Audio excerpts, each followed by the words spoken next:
ఉన్నది వాక్యంలో మనం ధ్యానం చేసుకుంటున్నాం. చదువుకున్నటువంటి భాగము రాసుల రెండవ గ్రంథం 13వ అధ్యాయము 17 నుండి 19 వరకు చదువుకున్నాం. ఈ వాక్య భాగంలో నుండి ప్రభు మనతో మాట్లాడినట్లుగా ఒక క్షణం తలవంచి ప్రార్థన చేస్తున్నాం. పరిశుద్ధమైన మా తండ్రి, మీ శ్రేష్టమైన నామమునకే స్తోత్రములు చెల్లిస్తూ ఉన్నాను. ఈ రాత్రి సమయంలో ప్రభు మీ పాదాల ఎదురుకు వస్తున్నాము. మమ్మల్ని చేర్చుకున్నందుకే మీ కృతజ్ఞతలు చెల్లిస్తూ ఉన్నాము. మీ వాక్యాన్ని ధ్యానించడానికి ఆశపడుతున్నాను ప్రభు. మీరు మాతో మాట్లాడే దేవుడుగా ఉన్నారు. ఈ వాక్యం ఎక్కడైతే వెల్లడి చేయబడుతుందో అక్కడ వెలుగుంటుంది అని నేను చెప్పాను. చీకటి ఎంత మాత్రమో అక్కడ ఉండలేదు అని నేను గ్రహిస్తూ ఉన్నాను. మీరు వెలుగై ఉన్నారు ప్రభువా. మీ వాక్యము వెలుగై ఉన్నది. ఆ వెలుగు మాలో ఉండాలని నేను కోరుకుంటున్నాను. అయినా మమ్మల్ని వెలిగించమని ప్రార్థన చేస్తూ ఉన్నాం. మీ మాటలు మాకు స్పష్టంగా మేము గ్రహించగలిగినంతగా, మేము అనుసరించగలిగినంతగా మాకు దయచేయమని వేడుకుంటున్నాము తండ్రి. అది కూడా నన్ను బలం చేసుకుని మాట్లాడి మమ్మల్ని అందరినీ కూడా మీ దివ్యమైన హస్తాలకు అప్పగించుకుంటూ యేసుక్రీస్తు వారి పరిశుద్ధ నామమును వేడుకుంటున్నాము తండ్రి. దేవునికి స్తోత్రములు చెల్లిస్తున్నాను. మీ అందరికీ ప్రత్యేకమైన వందనాలు. ప్రభు మిమ్మలను దీవించుకున్నాము. చాలాసార్లు మనం దేవుడి నుండి ఏం కోరుకుంటున్నామో అనేది మనకు తెలుసు. మనం ప్రార్థన చేస్తున్నాము అంటే అవన్నీ దేవుడు మనకి ఇవ్వాలి అని మనం కోరుకుంటూ ఉంటాం. అయితే కొన్నిసార్లు లేక ఎక్కువ సార్లు దేవుడు మన నుండి ఏం కోరుకుంటున్నాడు అనే విషయాన్ని మనం మర్చిపోతూ ఉంటాం.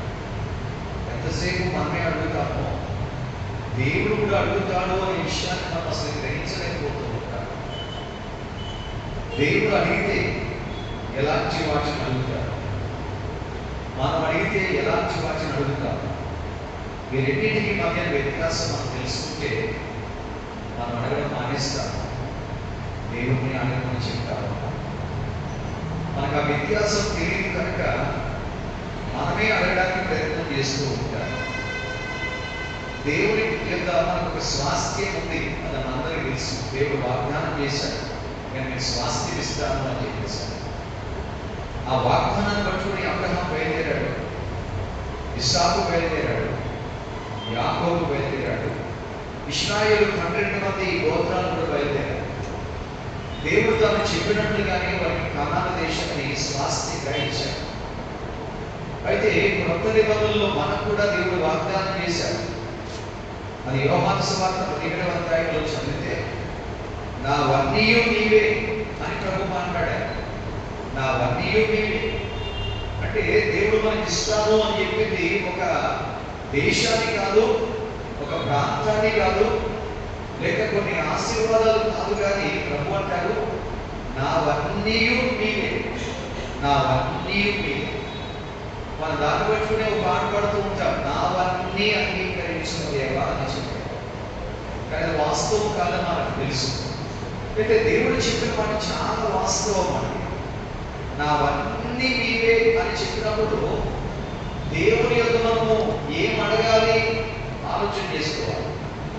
దేవుడి యొక్క ఉన్నవన్నీ కూడా మనయే. అయితే దేవుడి అన్నీ కూడా మనకే సొంతంగా దేవుడు వాగ్దానం చేస్తే మనం ఏం అడగాలి?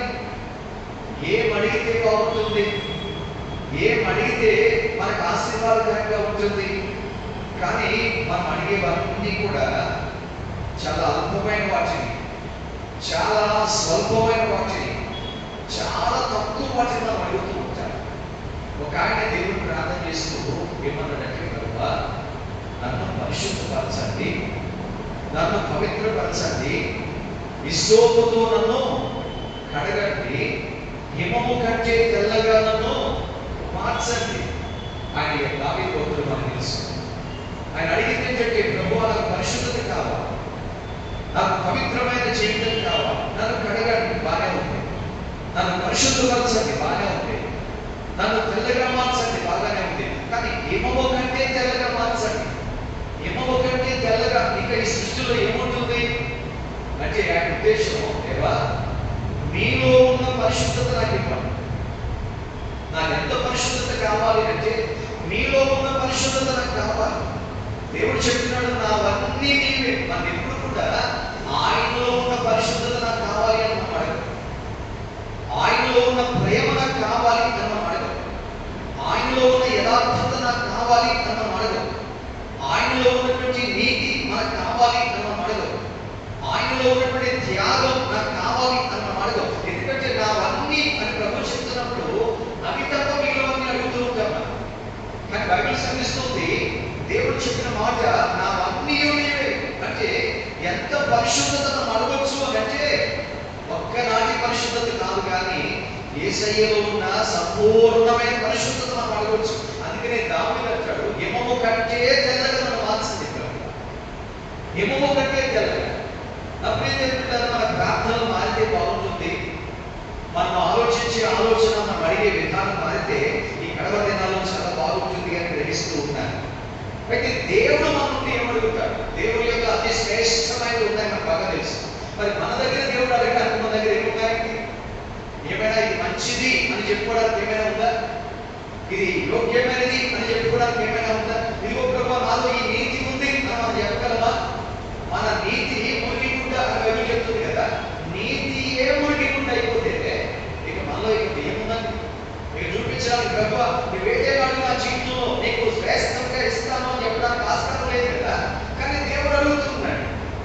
ఏమడుగుతున్నారు దేవుడు అంటే, మన నుండి ఏం ఆశిస్తున్నారు అంటే, మార్కు సువార్త 9వ అధ్యాయంలో చూస్తే అక్కడ ఒక తండ్రి యేసుని అడగడానికి వచ్చాడు. అయితే యేసుని చూస్తేనేమో కొండ మీద ప్రార్థన చేస్తూ ఉన్నారు. యేసుతో పాటుగా 3 శిష్యులు వెళ్ళిపోయారు. ఇక 9 మంది ఎంతో కనిపెట్టుకుంటూ ఉన్నారు. వీళ్ళను ప్రజలందరూ గుమ్మిగూడేశారు. ఈలో ఒక తండ్రి చాలా కంగారు పడుతూ తన బిడ్డను తీసుకొచ్చాడు. వచ్చి, అయ్యా నా బిడ్డకు దెయ్యం పట్టింది, అది మూగా చెవిటి దెయ్యము, ఆ దెయ్యాన్ని వదిలించడానికి ప్రార్థన చేయండి అంటే 9 మంది కలిసి ప్రార్థన చేస్తారు. అయితే వీళ్ళ ప్రార్థన పనిచేయలేదు. వీరి ప్రార్థనగా దెయ్యం పోలేదు. అయితే వీళ్ళు ఇంకా ప్రార్థన చేస్తున్నారు, పట్టుదలతో ప్రార్థన చేస్తున్నారు, దెయ్యం పోలేదు. ఇక ఈ తండ్రికి అర్థమైపోయింది, వీళ్ళ వల్ల కాదు ఇది, ఈ ప్రార్థన వల్ల ఏ ప్రయోజనం లేదు అని చెప్పేసి అర్థమైపోయింది. ఈలోగా గర్భిణి జరుగుతూ ఉంది అక్కడ. మీరెందుకు వెళ్ళగొట్టలేకపోయారు, మీరెందుకు ప్రార్థన ఎందుకు బయట రాలేదు అని గర్భిణి జరుగుతూ ఉంటే యేసు కొడవైపు దిగొచ్చారు.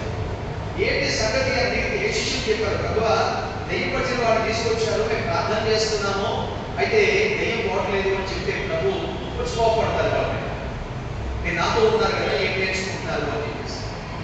ఆ తర్వాత తండ్రి యేసు ప్రభు దగ్గరికి వచ్చి, ప్రభువా వీళ్ళని అడిగాను, వీళ్ళ వల్ల కాలేదు, నీ వల్లనైనా అవుతుందా అని అన్నాడు. ఒక మాట వెంటనే జారిపోయాడు. నీ వల్ల అవుతుందా ప్రభు అంటే, నీకు చేత అవుతుందా అని అన్నాడు. యేసు ప్రభు అర్థం చెప్పిన మాట ఏంటంటే, నా వల్ల ఏమవుతుంది అని ఆలోచించే బదులు అసలు నీ వల్ల ఏమవుతుందో అని నేను కోరుకున్న దాని గురించి ఆలోచించి, నేనేమంటాను అంటే, నమ్ముట నీ వల్ల అయితే నమ్ము వారికి సమస్తము సాధ్యం. ఇది నీ వల్ల అవుతుంది. దేవుడి నుండి మనం కోరుకోవడానికి ముందుగా దేవుడు మన నుండి కోరుకుంటున్నది ఏంటంటే, నమ్మగలిగినటువంటి జీవితం, విశ్వాసం కలిగిన జీవితం. ఎంత విశ్వాసం ఉండాలి? దయ్యము పోగొట్టుబడినంతగా విశ్వాసం ఉండాలి. ఎంతగా విశ్వాసం ఉండాలి? అన్ని సాధ్యం చేసుకోగలిగినంత విశ్వాసం ఉండాలి. ఏదో ఒకటి రెండు పోతే సరిపోదండి. దయ్యమా నోరు మూసుకుంటే సరిపోదు, దయ్యమా ఇబ్బంది పెట్టుకుంటే సరిపోదు. ఆ దయ్యము పోగునట్లుగా అది పారిపోయేటంత విశ్వాసం ఉండాలి. అంటే యేసయ్య మన నుండి కోరుకునేది ఏంటంటే, సంపూర్ణమైన విశ్వాసం అంతా ఉండాలి. సంపూర్ణమైన విశ్వాసం అంతా ఉండాలి. ఒకవేళ మనం అనుకోవచ్చు, అయ్యో మా సంఘంలో అంత విశ్వాసం లేదండి, నేను స్నేహం చేసే వాళ్ళు అంత విశ్వాసం లేదండి, నాకు బోధించే కాంతంలో అంత విశ్వాసం లేదండి, నేను చాలా మందిని చూసిన అంత విశ్వాసం లేదండి అని. అందుకే ప్రభు చెప్పారు పౌలు గారి ద్వారా, విశ్వాసము కర్తయు దాన్ని కొనసాగించేవాడునైన యేసు వైపు చూడండి. మీరు మనుషుల వైపు, సంఘాల వైపు కాదు చూడవలసింది, సేవకుల వైపు కాదు చూడవలసింది, యేసు వైపు చూడండి. ఎందుకంటే ఆయన దగ్గర నీకు కావలసినంత విశ్వాసం ఉంది. నీకు సంపూర్ణమైన విశ్వాసం దేవుడు ఇస్తాడు. కొండలను పెకిలించేంత విశ్వాసం ఇస్తాడు. సమస్యలను తొలగించుకోవచ్చు నిలబడగలిగినంత విశ్వాసం ఇస్తానని మనకు. కానీ మనం ప్రభువుని అడగము. మనకి స్వాస్థ్యం ఉంది, అక్కడ అడిగే హక్కు దగ్గర మనకి. యేసయ్యకి మనం వెళితే ఆయనలో ఉన్న విశ్వాసం కూడా మనకి అడగాలి. నాకు అంత విశ్వాసం కావాలి, అంత కావాలి విశ్వాసం, నాకు అంత కావాలి విశ్వాసం. నాకు అడగడం అనేది ప్రారంభించాలి. ఒకరోజు ఒక దైవజనుడితో దేవుడు మాట్లాడారట. నీకున్న సంఘానికి బాధ్యత పనిచేస్తున్నావు, ఈ జిల్లా అంతటినీ ఇప్పుడు ఒకే రోజు సువార్త ప్రకటించాలని చెప్పాడు. ఈ జిల్లా అంతటినీ కూడా నువ్వు సేవ చేయటం సరిపోయేది. ఒక్క రోజులోనే సువార్త ప్రకటించాలి. ఒక్క రోజులోనే జిల్లాలోని ప్రతి మండలము, ప్రతి గ్రామము, ప్రతి వ్యక్తికి కూడా సువార్త ప్రకటించాలి. సాధ్యమా? ఎలా సాధ్యమవుతుంది? నేను ఒక చిన్న సంఘానికి శాఖలు ఆ మాట విన్నట్టు నేను చాలా భయపడిపోయాట. ఆ మాట భార్య కూడా చెప్పలేదండి. ఎందుకంటే అందరూ నవ్వుతారు కదా, ఇలాంటి మాటలు ఏంటి, ఇట్లాంటి కార్యాలు ఏంటి, దేవుడు కోరుకుంటాడా? ఆయన కొన్ని దినాలు అలాగే మౌనంగా ఉంటాడు. కానీ ధైర్యం చేసుకుని తన భార్యతో చెప్పి, తన భార్య అన్నట్ట ఎలాంటి వారిని దేవుడు నిర్ణయంతో ఏం చేయాలని చెప్పేసాను. కానీ సరే దేవుడు చెప్పాడు కదా, ఒక అడుగు ముందుకు వేయండి అన్నాడు.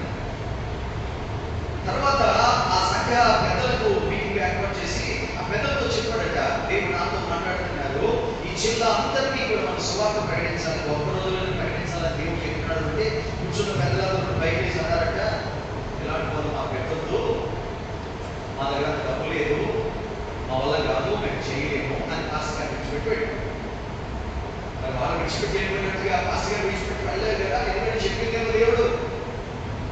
ఇక ఆయన ప్రార్థన చేస్తూ ఉన్నాడు, పరిశుద్ధ గ్రంథాన్ని చదువుతూ ఉన్నాడు. ఎవరు ఆయనకు సహకరించడం లేదు. ఒక్క రోజునే జిల్లా అందరికీ సువార్త ప్రకటించాలని ఎంతమంది కావాలి? దాదాపుగా 16 లక్షల కంటే పైచులకు ప్రజలు ఉన్నారంట ఆ జిల్లాలో. ఒక్కొక్కరి చేతికి ఒక్కొక్క ట్రాక్ ఇచ్చినా, ఒక్కొక్క ట్రాక్ ఒక 1 రూపీ అయినా 16 లక్షల రూపాయలు పైన ట్యాక్స్ అయిపోతాయి. వాళ్ళందరికీ ట్రావెల్ ఇవ్వాలి, వాళ్ళందరికీ వెహికల్స్ అరేంజ్ చేయాలి, వాళ్ళందరినీ కూడా ఒక దినం పోషించాలి. ఎన్ని లక్షలు అయిపోతుంది అసలే. కానీ చెప్పిందేమో దేవుడు. ఏం చేయాలి? ఆయన ప్రార్థన చేస్తున్నాడు, దేవుడు మాట మార్చలేదు. ఆయన జిల్లా అందరికీ సువార్త ఒక్క రోజులోనే ప్రకటించాలి అనేటువంటి విషయంలో నిలబడిపోయాడు దేవుడు. ఇంకే కంగారు అవుతుంది, ఏం చేయాలి? కనుక స్నేహితులుగా ఆయన తనకు తెలిసినటువంటి చాలా మంది సేవకులు ఉంటే ఆయా రాష్ట్రాల్లో ఆ సేవకులందరినీ మీట్ అయ్యారట ఫోన్ ద్వారా. వాళ్ళందరూ చెప్పారట, సరే మా సంఘం నుంచి నువ్వు ఎంతమంది మేము వస్తామని మొత్తం మీద దాదాపుగా ఒక 20 కంటే ఎక్కువ సంఘాల నుండి కొంతమంది సేవకులు, కొంతమంది బలమైన విశ్వాసులు సిద్ధపడిపోయారు. డేట్ ఫిక్స్ చేసుకున్నాడు. అది 19వ తారీఖు ఒక నెలలో. అయితే పోలీస్ పర్మిషన్ తీసుకోవాలి.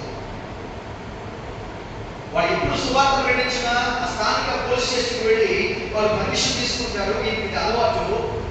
అయితే ఆ రోజున మొత్తం జిల్లా అంతటికి కూడా సువార్త కనుక ఒక పెద్ద ఫైల్ అయితే అప్లికేషన్స్ అన్ని కూడా ఆ పెద్ద ఫైల్ తీసుకుని పోలీస్ స్టేషన్కి వెళ్తే ఎస్ఐ గారు ఇది నా పరిధిలో లేదు, ఎస్పీ దగ్గరికి వెళ్తాను. అది 16వ తారీఖు. 19నేమో సువార్త ప్రకటించాలి. 16వ తారీఖు వెళ్ళాడు. ఎస్పీ దగ్గరికి వెళ్తే ఎస్పీ దగ్గర ఒక పిఏ ఉంటాడు. వాడు మత మౌట్ చేయగలిగిన హిందూ. వాడు చాలా వ్యతిరేకంగా చెప్పండి ఆమల్లా. ఈ పెద్ద ఫైల్ తీసుకుని వెళ్ళి ఆ ఎస్పీకి ఇచ్చి, సార్ 19వ తారీఖున ఈ జిల్లా అంతా మీరు సువార్త ప్రకటించాలనుకుంటున్నాను, దయచేసి మాకు సహాయం చేయండి. ఈ సైట్ ఏంటంటే ఈ పిఏ ఆ యొక్క ఎస్పీతో చెప్పడానికి ఆయన బయట పంపించాలని మీతో మాట్లాడాలి.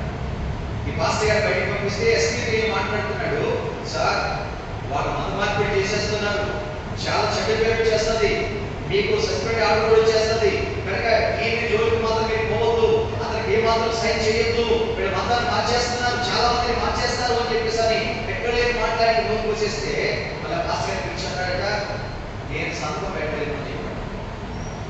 పాస్టర్ గారు చెప్పాడట, ఒక కారణం చెప్పండి సార్. నా దగ్గర కారణం ఏమీ లేదు, ఈ పక్కన ఉన్నవాడు పెట్టినటువంటి సమస్య. అయితే ఆయన తప్పించుకోవడానికి అక్కడ కలెక్టర్ సైన్ తీసుకో, నేను పెడతాను చెప్పాడు. 16వ తారీఖు 17, 18 కాదు, ఇంకా 3 రోజుల సమయం ఉంది. ఆ 3 రోజులు కలెక్టర్ లీవ్ అని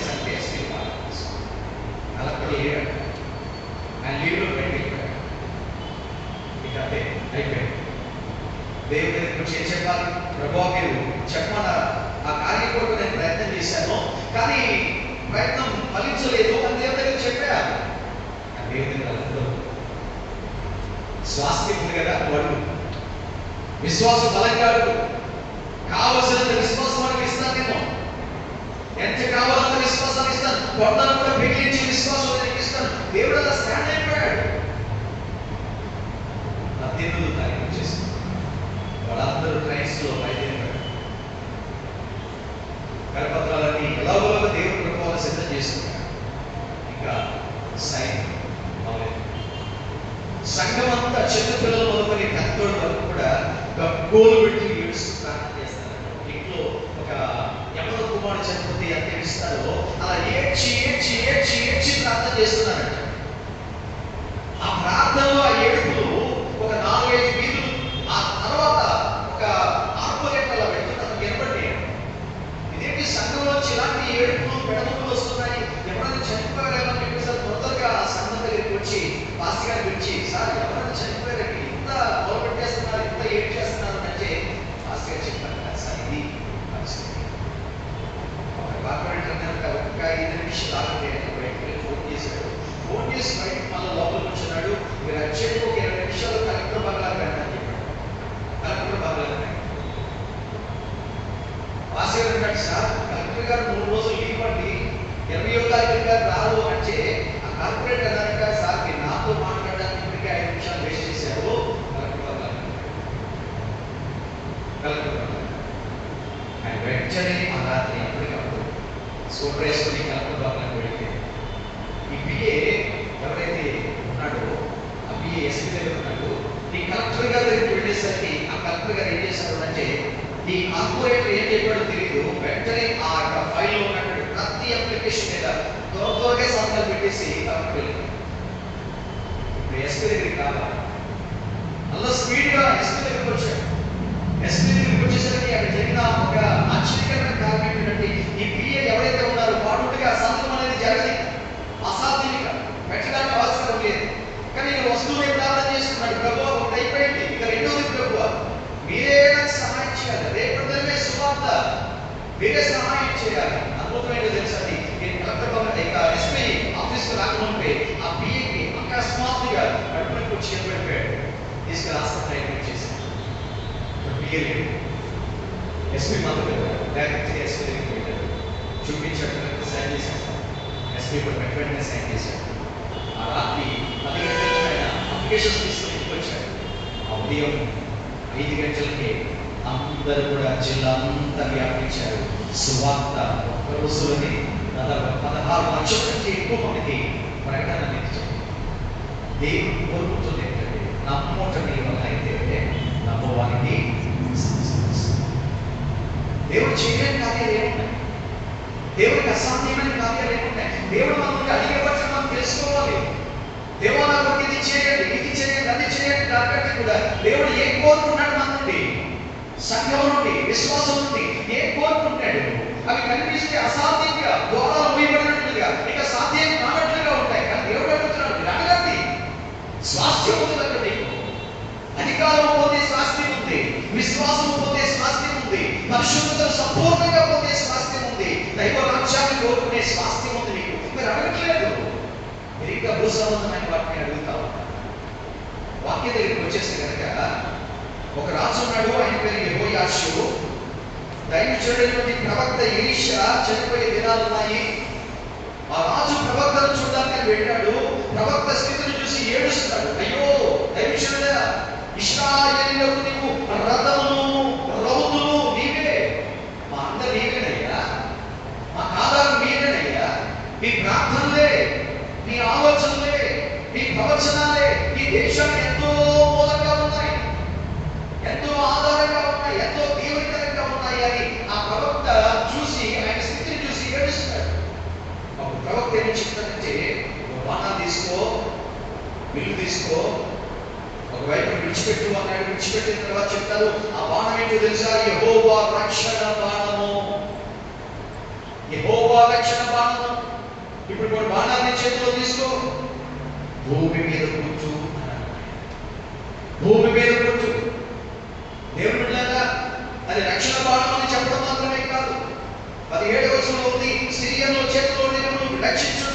రక్షించు బాణం అది. ఇప్పుడు ఆలోచన చేయండి, ఆయన చేతికి ఇవ్వబడిన బాణాలు ఏవైతే ఉన్నాయో వాటి అర్థం చెప్తున్నాడు ఆయన. సిరియన్లు నీ చేతికి అప్పగించబడుతున్నారు, వారిని జయించడానికి దేవుడికి ఇచ్చిన సాధనం ఏంటంటే ఇగో ఈ బాణమే, ఈ బాణమే అని దేవుడు చెప్పారు ప్రవక్త ద్వారా. ఇంకొక మాట ఉంది, ఏమనంటే నువ్వు నేలను కొట్టు అని చెప్పాడు.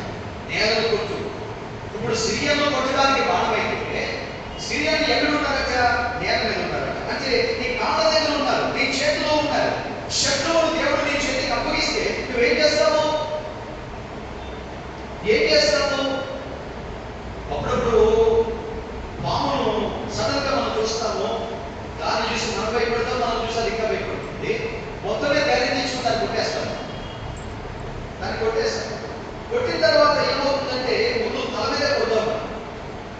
కొట్టిన తర్వాత కూడా అది ఇంకా కదులుతూ ఉంటుంది, మళ్ళా కొడుతూ ఉంటాం, ఇంకా కొడుతూ ఉంటాం. తల మీద కొట్టిన తర్వాత చచ్చిపోతుంది. చచ్చిపోయిన తర్వాత ఏదో కొంచెం కదలికలు ఉంటాయి, కానీ మన భయం ఏంటంటే ఇంకా బతుకుతుంది అని కొడతాం కొడతాం కొడతాం కొడతాం. ఎంత వరకు కొడతామంటే కదలకుండా ఉండి నుజ్జు నుజ్జు అయిపోయే వరకు కొట్టేస్తాం. ఎందుకంటే అలా కొడతారు, తల మీద కొట్టే చనిపోతుంది కదా. చనిపోయింది, ఓకే, వీళ్ళు కాకపోతే ముఖ్యంగా మాత్రం ఏమైంది? ఏమి చేయలేదు, తలలోనే కదా విషయం ఉంటుంది, తల దూరమే కదా ప్రమాదం కలిగించేది. కానీ పాము మనం విడిచిపెట్టము, దాని ముక్కులు ముక్కలు ఎవరు కొడుతూ ఉంటారు, చిత్త కొట్టేస్తూ ఉంటారు. ఇక్కడ వాక్యం చెప్తారు, శత్రువుని బాధ దగ్గర పెడితే దేవుడు శత్రువుతో నువ్వు ఎలాగా రాచిపడాలా? శత్రువుతో మర్యాద పెంచుకోవాలా? శత్రువును చూసి చూడట్టుగా ఏదో చిన్న చిన్న మాటల మాత్రమే అంటూ ఉండాలా? ఇక్కడ ప్రవక్త చెప్తున్న మాట ఏంటంటే నేల మీద కొట్టు. నేల మీద ఎవరున్నారు అంటే పిలిస్తే సిరియన్లు ఉన్నారు, శత్రువు ఉన్నాడు. శత్రువు ఉన్నాడు, నువ్వు కొట్టు అని చెబితే 3 బాణాలు ఇవ్వలేదు, బాణాలు తీసుకోమని చెప్పారు. ఒకవేళ 3 సార్లు కొట్టమంటే కనుక 3 బాణాలు తీసుకోమని చెప్పేవారు ఆయన.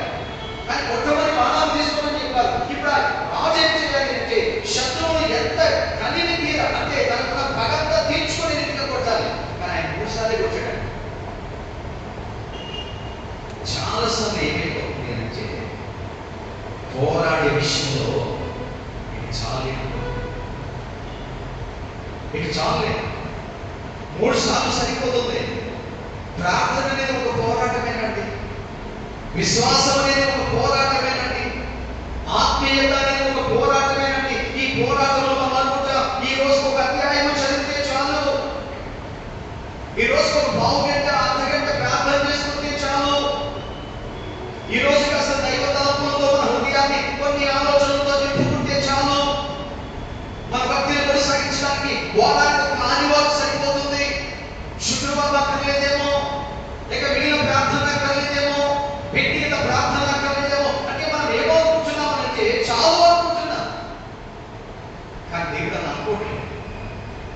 ప్రవక్త ద్వారా ఏమన్నాడంటే కొట్టు అని ప్రవక్త చెప్పాడు, ఆపు అని చెప్పే వరకు కొట్టాలి కదా. కొట్టుమని చెప్పిన ప్రవక్త మాటకు లోబడి కొడుతున్న ఈయన ఆపు అనే ఆయన మాట చెప్పే వరకు కూడా కనిపెట్టాలి కదా. అదేమి చేయలేదు. కొట్టడానికి ఏమో దేవుని మాటతో ప్రారంభించాడు, ఆపడానికి ఏమో తన స్వచ్ఛతతో ఆపుతున్నాడు. ఇక్కడే ఓడిపోతున్నా. అప్పుడు ప్రవక్త ఏమని చెప్పాడో తెలుసండి, 19వ వచనము, అందు నిమిత్తము దైవజనుడు అతని మీద కోపడుతున్నాడు. మరణ పడక మీద ఉన్నప్పటికీ కూడా దేవుని చోట నడిపించబడ్డ ఆ దైవ సేవకుడు, ఆ ప్రవక్త ఈ రాజు చేసిన పనికి ఎంత కోపం వచ్చిందో తెలుసా? ఆయన అంటాడు, నీవు 5 లేక 6 సార్లు అయినా సరే కొట్టుంటే కనుక సిరియన్లు అందరూ కూడా లేకపోయేవాడిగా, శత్రువు లేకపోయేవాడిగా 3 సార్లు వచ్చాడు. నీకు వారి మీద విషయం 3 సార్లు మీకు గుర్తుందండి. యెహోషువ అమోరీయులతో యుద్ధం చేస్తూ ఉంటాడు. వారు చాలా పెద్ద సైన్యంతో వస్తున్నారు. ఆ యుద్ధం చేస్తున్న సమయంలో ఏమైందంటే దేవుడు మహాకృప యెహోషువ పక్షంగా దేవుడు ఉన్నందువల్ల అమోరీయులు ఓడిపోయి పారిపోతూ ఉంటారు. ఓడిపోయి పారిపోతుంటే ఎవరైనా ఏం చేస్తారు? మొత్తం సెలబ్రేషన్స్ చేసుకుంటారు. ఎందుకంటే మనం గెలిచాం. యెహోషువ అలా సెలబ్రేషన్ చేసుకోలేదు. పారిపోతున్నటువంటి అమోరీయులను చూసి ఆకాశం వైపు తిరిగి ప్రార్థన చేసుకుంటాడు. ఏమన్నా తెలుసా? సూర్యుడా ఆగిపో, చంద్రుడా ఆగిపో. ఎందుకంటే పారిపోతున్నారు కదా. పారిపోవడానికి కావాల్సింది వారు లేకపోవడం కాదు,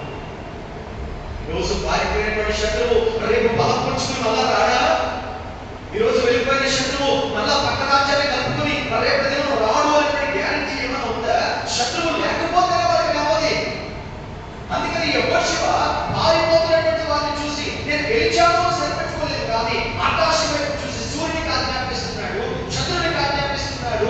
వారిద్దరూ ఆగిపోయిన తర్వాత ఆ వెలుగుల్లో పరిగెట్టి పరిగెట్టి పరిగెట్టి అమోరీలలో ఒక్కడు కూడా లేకుండా హతము చేసినట్లుగా లేక మనం చదువుతున్నాం.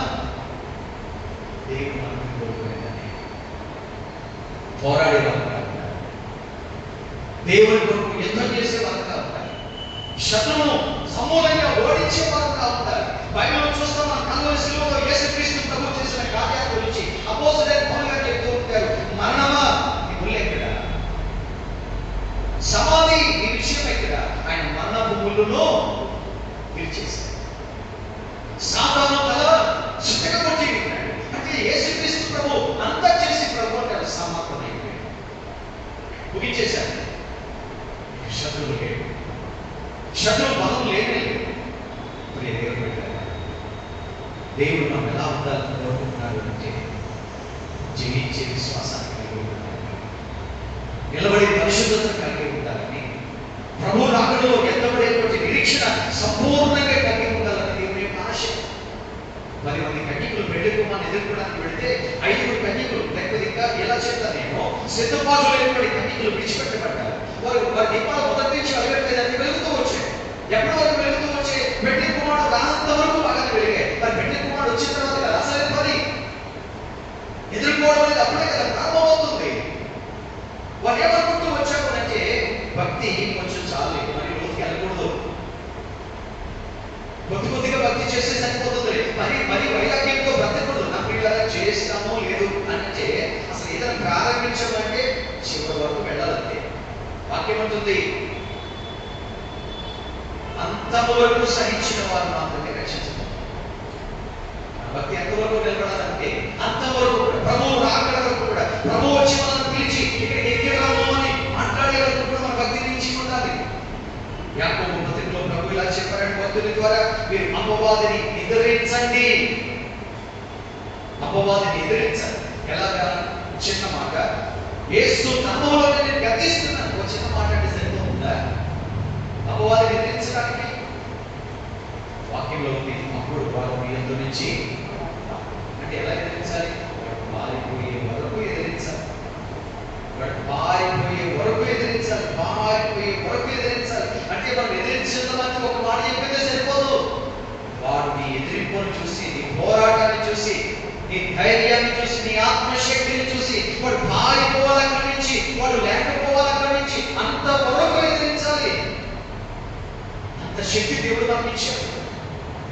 యెహోషువకు సూర్యుడిని ఆపగలిగిన శక్తి ఇచ్చిన దేవుడు, చంద్రుడిని నిలపగలిగిన శక్తి ఇచ్చిన దేవుడు, అపవాది మీద గొప్ప అధికారాన్ని ఇచ్చిన దేవుడు.